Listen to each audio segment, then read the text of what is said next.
Hi, good afternoon. My name is Laura Dickerson, and I'd like to talk to you about obesity in the U.S. and how it's on the rise. Did you know that 33% of the U.S. population is obese and 19% of children and adolescents are obese?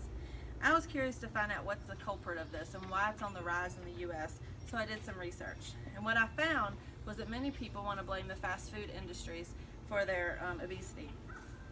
So today I'd like to educate you on how genetics, the food choices we decide, and lack of exercise all plays a role in obesity. So if you have a family history of obesity, you are 2 to 8 times more likely to become obese yourself. But that's not the only reason. It's not only because of genetics. It's also still in combination with bad food choices and lack of exercise. And that information came from the Research Chair in Obesity website. One single gene that causes obesity is called the monogenic obesity gene, and that causes an increase in hunger and food intake. So that would be a reason why one would become obese. So I've told you how genetics plays a part in obesity. Now I'd like to talk to you about how your poor health, your poor eating choices would also cause a risk in obesity. So we choose the food we eat every day, whether it's healthy or not. We choose when we go through that McDonald's drive-thru if we're going to get that chicken biscuit and the hash brown every day. So a 270-pound man from the Bronx is now suing McDonald's, KFC, and Burger King for his obesity.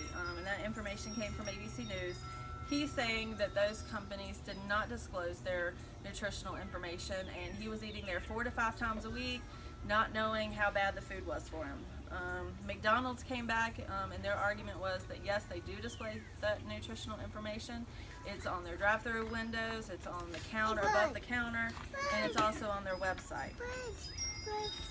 So I'd like to show you. So this is how large a Big Mac is. That Big Mac has 540 calories, 29 grams of fat, and then if you add fries to that, it's 380 calories with 19 grams of fat. And that information came from the Obesity Action Coalition. Thank you. So yes, fast food is a driver of obesity, as you can see, with that many calories in one hamburger, but there's insufficient proof of a direct link that says that is the case. And that information came from Zollinger of the Guardian website. He also goes on to say that visually posting this information, like McDonald's states they do, will help deter you from eating it, but people are still going to do it. People are going to eat there because of the convenience and how it tastes and the price. Studies show that 94% of people say it's the individuals and parents that are causing the obesity. They go on to say that nobody's pointing a gun to your head and demanding that you down those half-pound burgers and that bucket of fries and a pop. And that information comes from Howard, and he has a obesity food blog. He says stop buying fast food and they will change their practices. So back on I told you how much a Big Mac has calorie-wise. The general caloric intake that we should have a day is 1,500 to 18 calories a day, and 50 to 60 of those should be fat grams. So what you need to do to not have to go through those drive-thrus and so you can eat healthier is to go grocery shopping with a plan. Have a list. And plan ahead, pack your lunch so you don't have to, when you're out busy in your work day, you don't have to run through a drive-thru and get that Big Mac. So now that I've told you how making those bad food decisions will cause obesity, now I'd like to talk to you about lack of exercise and how that causes obesity as well.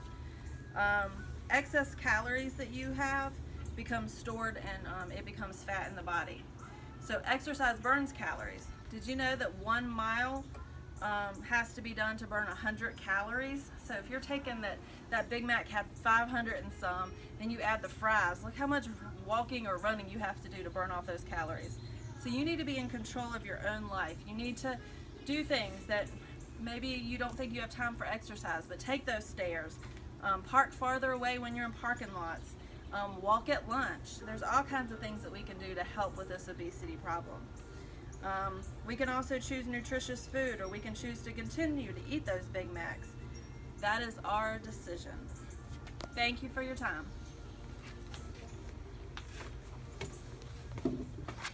Yeah, I can just